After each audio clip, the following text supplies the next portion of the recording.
Japan is my favorite place in the world, pretty much. It's a place where I really feel at home.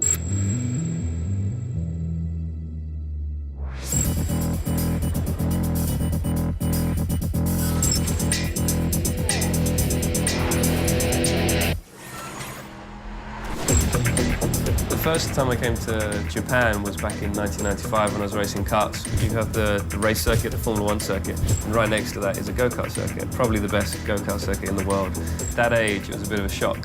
But even then, I really enjoyed my time here. I spent about 4 weeks of the year in Tokyo, between the flyaway races, we call them. I try to come to Japan as much as I can because it's a place for me to really recharge my battery.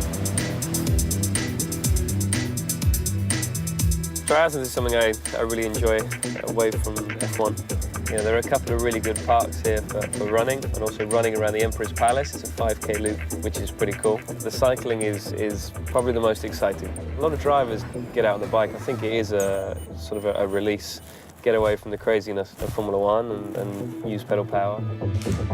Yeah, I'm into Japanese sports. I'd love to go and watch sumo. Those guys, it's 100% training for their specific sport. There's no joking around, 100% focus, and that's very much the Japanese way, I think. And samurai, you know, the samurai warriors of the past, I love all that. I actually bought a samurai sword earlier this year. It's just an amazing piece of artwork. Wouldn't have a clue what to do with it, but it's beautiful. The workmanship's amazing. The amount of man-hours that go into folding the blade, which is pretty impressive.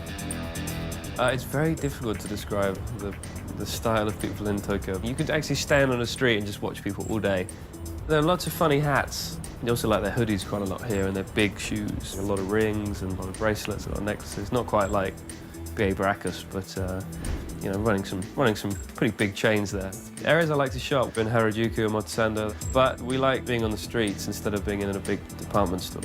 There's another store where Jesse likes to shop, so we go there more often than not. Arigatou gozaimashita. Absolutely adore the food, and I always lose weight when I come here. I think everyone, when they think of Japan, they think of sushi. It's quite strange because, speaking to my Japanese friends, you know, they don't eat sushi very often, and I eat it probably every other day, even when I'm in Europe. But my mum's really sweet. She bought me a sushi set for Christmas of how to make sushi. I haven't tried it yet, but I also know how difficult it is to make sushi. It's not easy.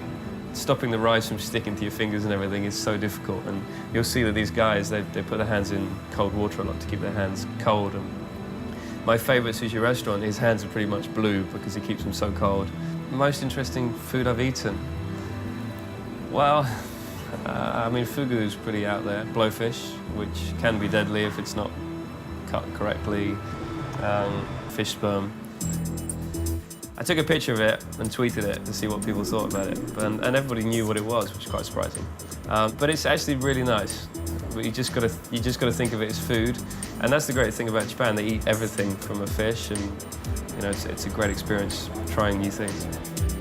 Tokyo's buzzing in the evening, especially on a weekend. It's a great place to relax, and especially after the race, to really have fun. There's a couple of nightclubs that I've been to, and bars.